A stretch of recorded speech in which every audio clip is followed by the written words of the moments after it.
Many people consider it to be a precept just of ordinary common sense that we can't be held morally responsible for behavior in which we have engaged only inadvertently. In other words, we're not properly subject either to a positive or to a negative moral assessment for behavior in which we have somehow come to be engaged, but in which we have come to be engaged without deliberately intending to do so. Moreover, this way of limiting the scope of appropriate moral judgment is generally understood to apply not only to behavior in which we have directly engaged, but also to the subsequent outcomes and consequences of our direct behavior. It's taken to be simply a matter of common sense, then, that we're not morally responsible for behavior in which we have been directly, but only unintentionally engaged, and that we're also not morally responsible for any outcomes or consequences of our direct behavior that were not intended. Bernard Williams conveys the essential point as follows, quote, "Anything which is the product of happy or unhappy contingency is no proper object of moral assessment. Just as in the realm of character, it is motive that counts, not style or powers or endowment, so in action, it is not changes actually effected in the world, but intention. It cannot be a matter of luck whether a person was morally justified in doing what he did." It's easy enough to appreciate the elementary moral intuition that lies behind this rather familiar precept. Behavior that we don't deliberately intend is behavior that is not altogether voluntary. We do not fully will to engage in it. It's natural to think that it would be unfair to hold us morally accountable or morally responsible, that is, to consider us as legitimate objects of moral esteem and moral opprobrium, or of moral praise and of moral blame, for behavior in which we have happened to be engaged, but in which we ourselves did not willingly undertake. After all, we may have been no more personally involved in producing the behavior, and no more truly accountable for it, at least from a moral point of view, than if the behavior had consisted entirely of the spasmodic thrashings about of our limbs during an uncontrollable epileptic seizure. Yet, despite its seemingly decisive endorsement by common sense, this precept concerning the limits of moral responsibility has recently been challenged. Certain philosophers have argued that the precept is really not acceptable because it overlooks the fact that there can be such a thing as moral luck. They suggest that it's quite possible for circumstances to arise in which it would be proper to consider us subject to moral assessment, not only for the direct behavior in which we have been deliberately and voluntarily engaged, and for the deliberately intended outcomes and consequences of that behavior. In their challenge to the common sense precept, they maintain that it may sometimes be legitimate for people also to be morally assessed for outcomes or consequences of their behavior, for changes actually effected by them in the world that they did not deliberately intend to bring about at all, but that came about merely inadvertently, or as a matter of luck. Thus their view is that we may indeed be morally responsible for happy or unhappy contingencies, that is, for outcomes or consequences of our behavior that we did not intend, that were not under our control, and that it is not reasonable even to expect us to have foreseen. Here's how Thomas Nagel explains this view, to which he himself adheres. Prior to reflection, he says, it is intuitively plausible that people cannot be morally assessed for what is not their fault, or for what is due to factors beyond their control. For example, a clear absence of control produced by involuntary movement, physical force, or ignorance of the circumstances generally excuses what is done from moral judgment. But what we do depends in many more ways than these on what is not under our control, what is not produced by a good or a bad will. And external influences in this broader range are not usually thought to excuse what is done from moral judgment, positive or negative. What has been done and what is morally judged is partly determined by external factors. However jewel-like the good will may be in its own right, there is a morally significant difference between rescuing someone from a burning building and dropping him from a 12th-story window while trying to rescue him. What we have done includes, on Nagel's account, not just our direct personal behavior, but also the outcomes and consequences of what we have done directly. Suppose that we pull the trigger of a gun, and suppose that a bullet is thereby fired and that this kills someone. Our direct personal behavior here consists just in making the hand and finger movements by which we point the gun and pull the trigger. Doing this may be, in fact, the only events that we deliberately will to bring about. We may not intend to fire a bullet, or intend anyone to be hit and fatally wounded by the shot. Nonetheless, our direct personal behavior of pointing the gun and pulling its trigger constitutes only part of what we actually did. We also fired the gun. We shot someone, and we killed that person. These doings also belong, in addition to what we did directly, in a comprehensive inventory of what we personally did. The gun being fired when we pulled the trigger, a person being hit by the shot, and that person's wound being fatal, were events brought about by what Nagel thinks of as external influences, or external factors. They depended upon conditions quite distinct from the movements of our hand and finger, which entirely constituted our direct personal behavior. Conditions such as the operation of the gun's mechanism, the location of the person who was hit, and the particular way in which the bullet impacted the victim's bodily system. According to Nagel, however, we are nonetheless subject to moral assessment for these outcomes and consequences of our direct behavior, even if they were not products of our own will, that is, even if we did not deliberately intend them. Nagel's view, then, is that our moral responsibility does extend to what Williams calls happy or unhappy contingencies, which we did not bring about voluntarily. On his account, we may legitimately be subject to moral assessment even for what we were not able to control or to foresee. He believes that people may justifiably be praised or blamed in the moral sense for what they did altogether inadvertently. They may be morally assessed for what they just happened to do, not by their own will, but on account of forces they themselves did not knowingly or deliberately call into play. In considering this view, let's begin with the judgment Nagel offers at the conclusion of the passage I've quoted. There is a morally significant difference, he asserts there, between rescuing someone from a burning building and dropping him from a 12th-story window while trying to rescue him. Is this judgment correct? The difference between the two cases Nagel cites is certainly significant. But is it really, as he professes confidently, but without any argument, is it morally significant? Does the way in which the two cases differ warrant making different moral evaluations of the rescuer who succeeds and of the rescuer whose failed attempt leads to the death of the person he was trying to rescue?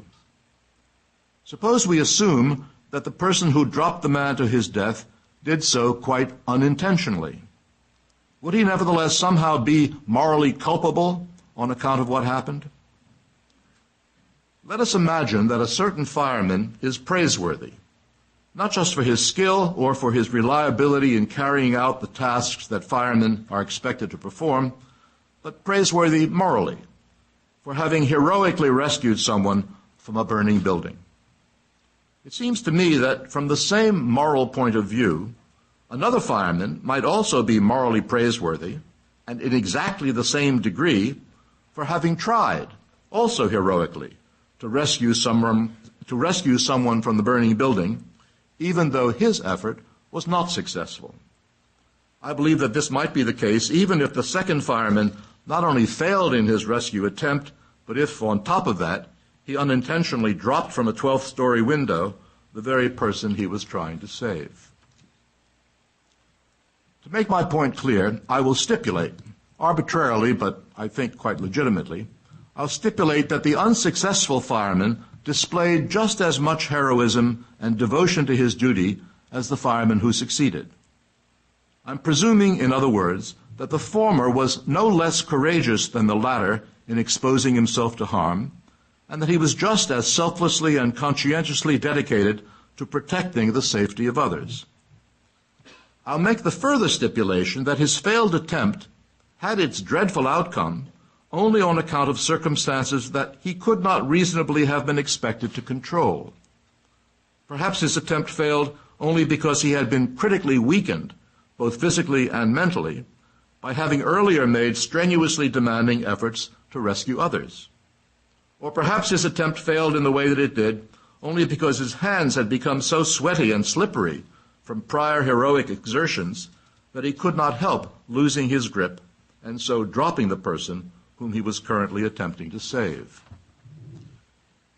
It's surely possible that the unsuccessful fireman was moved throughout what he did by the same courage and by the same conscientious devotion to duty for which the successful rescuer is rightly judged to be morally praiseworthy. In that case, it seems clear that his failure was, from a moral point of view, entirely innocent. The fact that he failed catastrophically in what he attempted to do implies absolutely no moral transgression or moral lapse on his part, nor does his failure reveal in him any moral defect or deficiency. On the contrary, his heroic, albeit failed attempt entitles him to the very same positive moral assessment as that to which the other rescuer is entitled on the basis of his effort, which was indisputably more successful, but which was, we are presuming, no more heroic and no more selfless. There is unquestionably an important difference between a man being saved by a fireman from a burning building and a man being dropped to his death by a fireman from a 12th-story window. One of these outcomes is, of course, far preferable to the other. However, there may be, at least in my view, no difference at all in the appropriate moral evaluations of the two men who bring about those outcomes. If the one man is morally praiseworthy for what he succeeded in doing, the other may be entitled to equal moral praise for having tried to do it. It should be noted that, strictly speaking, the successful fireman is not, in the first place, actually to be praised for having saved someone. It would be more precise to say that he is to be praised, as the unsuccessful fireman is equally to be praised, just for his selfless heroism. What entitles him to his moral reward is, to be rigorously exact, simply the morally admirable conduct that, as it happened, enabled him to succeed in rescuing the endangered person. This way of construing the situation will doubtless seem discordant with our customary manner of speaking about circumstances of this kind. It's certainly more natural for us to say that we praise the successful fireman for having actually saved someone. We would not ordinarily say that he is morally commendable just for having heroically tried to save someone. But imagine that the heroic efforts of the successful fireman had led to his success only by chance. Let's imagine, perhaps, that after the fireman had actually dropped the man, a safety net had altogether fortuitously been moved by those below to a position where it was situated to break the man's fall. And imagine further that the fireman himself had dropped the man in the mistaken belief that the net was already in such a position that the man he dropped would be saved. In that case, I think, we would be much less inclined to praise the successful fireman for having succeeded in saving someone. It would be clear to us that he was entitled to whatever moral praise he had earned, not by his success, which we are imagining to have come about quite fortuitously, and even in virtue of his false belief concerning the position of the net at the time when he actually dropped the man, even contrary to what he had reason to expect. We would understand that he was entitled to moral praise just for his heroic and selfless conduct. That conduct was by no means fortuitous or adventitious or a matter of chance. It consisted of actions that are attributable wholly and unequivocally to him personally, as his own doing. The successful and the unsuccessful rescuers are entitled to exactly the same moral praise because both behaved in exactly the same morally commendable manner. The outcomes of their attempts differed very considerably in value, but the ways in which they conducted themselves did not differ in moral value at all. It would seem irrational to praise the successful rescuer for his virtues of courage and of selfless concern for others, while refusing to award exactly similar praise to the unsuccessful rescuer who displayed in his conduct the very same morally admirable characteristics. The horrible outcome of the unsuccessful attempt does not undermine or diminish the moral worthiness of that attempt, because that outcome was not due to any moral fault or deficiency on the part of the person who made the attempt. It was not on account of any moral failing that he dropped the person he was trying to rescue. By the same token, the moral worthiness of the successful attempt is not supported or enhanced by its success, since that success was not achieved because some act or intention of the successful rescuer was morally creditable. Rather, its success depended upon various external factors, such as the safety net being at a certain location at a certain time, for which the rescuer was in no way responsible. So far as he was concerned, the presence of those external factors, and hence the success to which they contributed, was simply a matter of luck.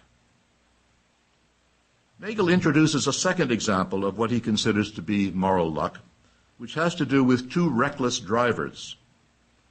The drivers in the example are equally reckless, but only one of them does significant harm. He commits manslaughter by running down a pedestrian. With respect to this example, Nagel observes that, quote, there is a morally significant difference between reckless driving and manslaughter, end quote. Nevertheless, as he points out, quote, whether a reckless driver hits a pedestrian depends on the presence of the pedestrian at the point where he recklessly passes a red light, end quote. Now, so far as the drivers are concerned, it is clearly just a matter of luck whether a pedestrian happens to be present at that location. Therefore, Nagel concludes, it is just a matter of luck whether a driver turns out to commit manslaughter or whether he turns out to be guilty of nothing worse than reckless driving. The morally significant difference between a case of manslaughter and an instance of nothing worse than reckless driving is determined simply by luck. To be sure, a legal system such as ours may have compelling reasons of its own for imposing far more severe penalties on a reckless driver who kills a pedestrian than on a reckless driver who causes no substantial harm. There is unquestionably, then, a legally significant difference between reckless driving and manslaughter. But our law, while it seeks generally to be consistent with our moral understandings, is not exclusively concerned with morality. It is often more interested in determining who may appropriately be considered liable for compensating victims, or whom it may be appropriate to subject to judicial punishment, than it is interested in assigning moral responsibility or in deciding whom it may be appropriate to regard as subject to praise or to blame. So legal distinctions and provisions cannot reliably be presumed to settle what judgments of moral significance are correct. My own moral judgment concerning this example is similar to my moral judgment concerning the previous example involving the two firemen. I don't believe that the difference between the two drivers is morally significant. The fact that one committed manslaughter while the other failed to do any harm does not in itself imply any moral difference in them or in their conduct. It's surely possible, and we may suppose that it was actually the case, that the recklessness of the two drivers was similarly intentional or similarly negligent, and that both drivers understood with equal clarity and conviction that driving recklessly might well result in someone being killed. We may also suppose that the one driver, who had the good luck not to encounter a pedestrian, had the same or as much reason to expect that there might be a pedestrian at the fateful location as did the other driver, whose recklessness ended unluckily in manslaughter. These suppositions entail that the morally relevant considerations that guided the two drivers were the same. The drivers were reckless in the same manner, and they had the same expectations concerning the outcome to which their recklessness might lead. It seems to me, then, that the moral guilt or moral innocence of the drivers must also be the same. Even though the one driver had the bad luck to kill someone, while the other driver had better luck and so did no harm, I can find no basis, given the suppositions I've made, for judging that there is a difference in the moral liability of the two drivers. If one of them is morally blameless or morally blameworthy in some degree, the same must be true of the other. It seems to me that, in fact, the only offense for which either is morally culpable is the offense of recklessly endangering the lives of others. And for this offense, given my suppositions, the moral blameworthiness of each is exactly the same as that of the other. Just as in the case of the two firemen, the difference in the outcomes of their behavior reveals nothing, either about the moral character of the two drivers or about their morally significant impulses and inclinations at the pertinent time. The difference in the outcomes of their behavior was due entirely to an external factor, namely the presence or absence of a pedestrian at a particular location, which was just a matter of luck. They were not in any way responsible for it. It was not their doing. What happened at that location has no implications at all, then, for moral judgments concerning them or concerning how they behaved. Perhaps all this may be made even clearer by considering a variant of the example. So, suppose again that the two drivers are equally reckless and that one of them hits a pedestrian. But now suppose that the pedestrian is not killed, but is merely knocked to the ground. And finally, imagine that the impact resulting from his fall alters the positions of certain of his vertebrae beneficially, and thereby relieves him of a painful and disabling spinal deformity. Being knocked down does him no serious harm. On the contrary, it does him considerable good.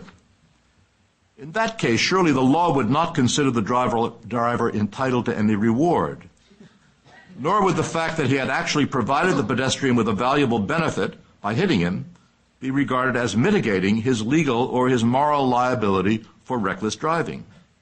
His bizarre good luck in the outcome of his behavior has no significant bearing upon what is appropriate either in the legal or in the moral assessment of his conduct. The fact that moral assessment is indifferent to the outcome of a person's behavior must surely be no less salient and no less incontrovertible when the outcome is harmful than when it is beneficial. Although it may be entirely reasonable for our moral assessments of the two firemen or of the two drivers to be identical, the firemen and the drivers themselves will surely not feel the same or think the same about what they've done, nor would it be reasonable or proper for them to do so. Both the unsuccessful rescuer and the driver who committed manslaughter did clearly do something bad. Each caused a human death. It's equally obvious that the successful rescuer and the lucky driver did something good. Each of them saved, or at least avoided destroying, a human life. In the case of the successful fireman, a mortal threat to an endangered person was overcome, and thus the world was made better. In the case of the unsuccessful fireman, an endangered person, instead of being rescued, suffered a grotesque death, and by that event, the world was made worse.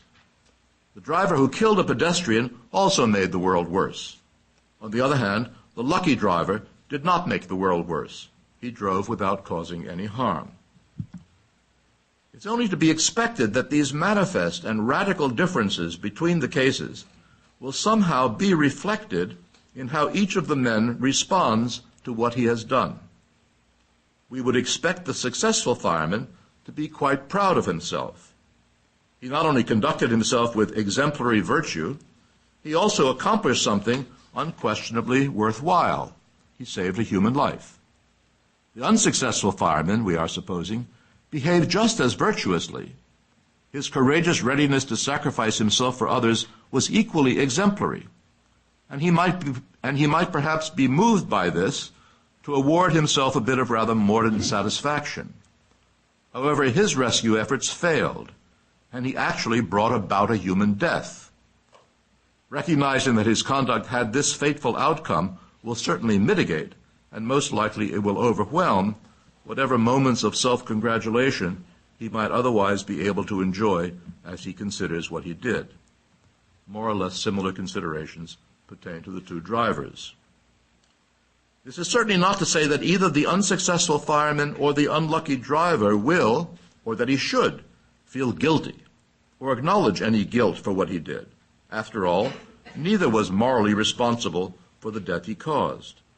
What they did in causing those deaths provides no basis whatever for unfavorable judgments of their moral character, nor does it provide any basis for condemnation of their morally significant transient impulses and inclinations.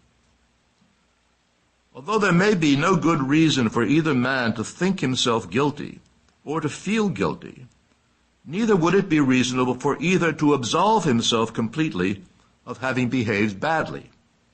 It would be entirely reasonable indeed for each of them to acknowledge that he had done something for which he ought reasonably to reproach himself. But what sort of criticism, what sort of reproach would this be?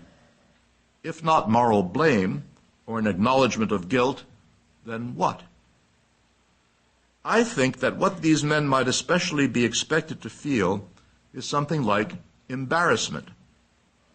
They will naturally have other feelings as well, of course, but if they understand their circumstances correctly, they will most particularly be embarrassed. Perhaps it may seem that embarrassment is not a sufficiently penetrating or portentous emotion to be suitable as a response to having killed someone or to having caused someone to die. It may strike us as too shallow to reflect at all adequately a person's recognition that he has brought about an immeasurable and irreparable harm. In fact, however, a feeling of embarrassment may be both deep and shattering. It need not be shallow or inconsequential. After all, embarrassment is closely related to shame, and feelings of shame may be quite devastating. It's surely clear that a person may be embarrassed by or may feel ashamed of something that he did altogether inadvertently. To take a trivial example, these may be the very feelings that would be expected of someone who, in the midst of a formal dinner party, emits a loud and grossly offensive belch. Perhaps he really could not help himself. Let's assume, at any rate, that the belch was not voluntary and that it was truly uncontrollable. Perhaps it exploded from the person before he even noticed that it was coming. He may quite possibly have had no opportunity for taking effective measures to suppress it. Nevertheless, he will quite naturally, and indeed quite appropriately, chastise himself. And he will chastise himself precisely for having failed to notice that it was coming and for having failed to suppress it. People should not belch at formal dinners. Therefore, a person should be able to notice when belches are coming and should be able to take effective measures to suppress them before they get away. A person who is not able to accomplish these things is deficient. To display this deficiency on a formal occasion may certainly be embarrassing, and it may well evoke even a feeling of shame in someone whose inability to behave properly has thus been publicly revealed. No doubt, both the unsuccessful rescuer and the driver who commits manslaughter will be horrified when they recognize what they've done. In this, however, their responses will be quite similar to the natural responses of bystanders who did not participate in the events, but who will also have been horrified by what they witnessed. Unlike the bystanders, however, the consciousness of each of the two men will include not only horror, but also the thought that it was he who brought about the horror. Neither man can deny that it was he who made the fatality occur. The calamitous outcome of his behavior was brought about by what he did. Despite the fact that he did not intend the outcome and did not cause it deliberately, he cannot rationally adopt the attitude of a mere spectator towards what he did.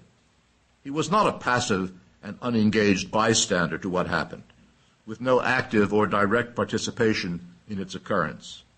The fact is that he was personally involved in bringing about what happened, even though what happened did not come about through any voluntary action on his part.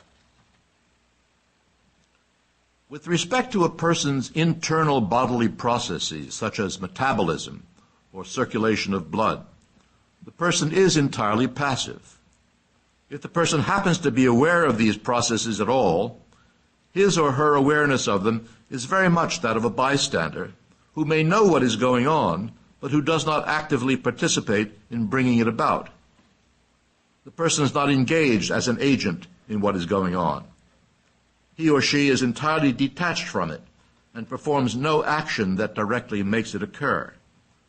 The circulation of the person's blood and the processes of his or her metabolism tell us nothing, therefore, about the person's particular character as an agent or about the person's individual identity as an active creature. On the other hand, the inadvertent outcomes of what the unsuccessful fireman and the unlucky driver do reveal important features of their identities as agents.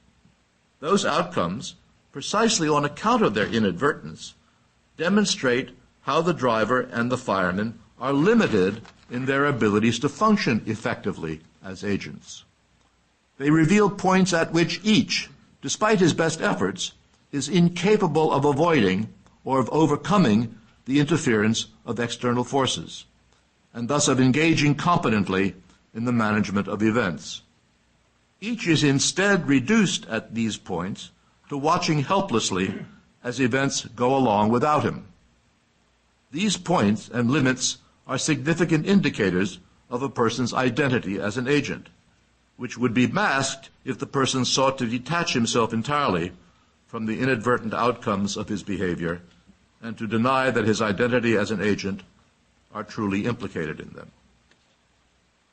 The limits or boundaries of a person's active capacities are essential to defining his or her shape as an agent.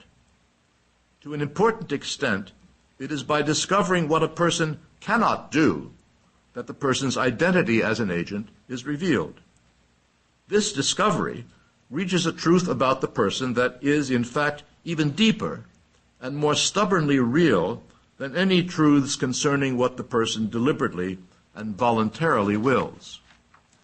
This truth is a fixed and irreducible aspect of the person's nature, which cannot be altered by any mere voluntary exercise. Therefore, it is more decisively and inherently a feature of his reality than any occasional and transient configurations of his will. Insofar as such a feature of his reality as an agent is implicated in disastrous behavior on his part, it is something of which he may understandably feel embarrassed. If it is implicated repeatedly in disastrous outcomes, or if it may reasonably be expected to be repeatedly so implicated, he may quite understandably feel not only embarrassed by its eruption into a current situation, he may feel even ashamed to be marked and tainted by it as someone who is generically unreliable in situations of a certain kind. He will recognize himself as a person who cannot be counted upon to emerge from situations of that kind without doing harm.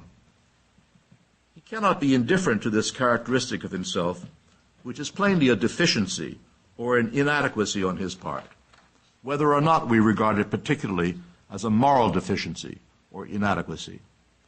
It means that he is liable to make the world worse when he encounters situations of the pertinent variety, and that the world is therefore worse for his being in it than it would be if, other things being equal, there were no one in it with the dangerous inadequacy or deficiency that characterizes him. Perhaps embarrassment and even shame are terms too weak to convey the natural response to themselves of people who are unable to avoid disastrous outcomes when they encounter a certain kind of bad luck. Perhaps a sharper focus here may be attained by considering an extreme case of a type of bad luck somewhat different than those already considered. Let us suppose, then, that a person is the carrier of a highly contagious and dreadful disease. Mere proximity to this person, even without any more intimate contact, is sufficient to lead to infection with a severely debilitating and often fatal illness. Let us say, moreover, that this person came to be a carrier of the disease through no fault of his or her own. It was entirely inadvertent that the person became a terrible threat to everyone around.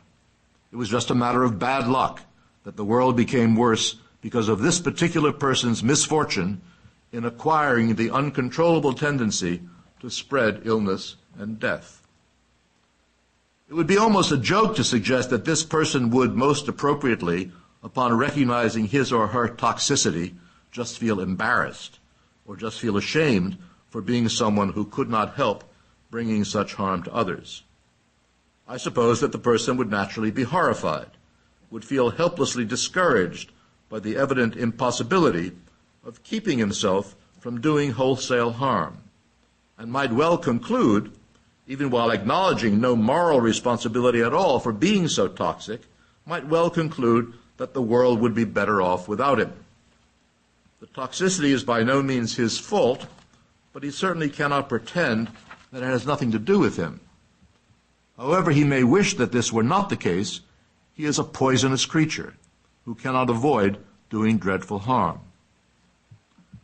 It would be grotesque to punish someone for being the carrier of an awful disease, and thus a source of illness and death, assuming that it was no more than a matter of bad luck that led the person into this condition.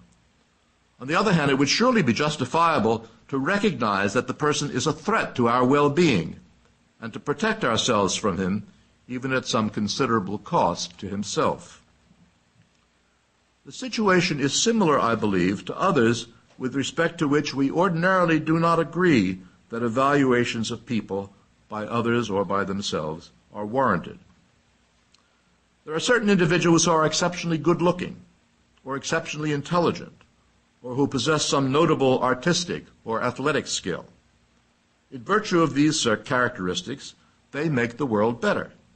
It's a pleasure to look at them, or to watch them as they excel in sports, or to enjoy the benefits that they provide by making use of their brains or their talents. So it's natural for us to value them and to praise them for their endowments, even though it is just a matter of good luck that they possess them. It makes just as much sense for them to be proud of themselves in virtue of possessing those endowments, even though they did nothing to create or to earn them.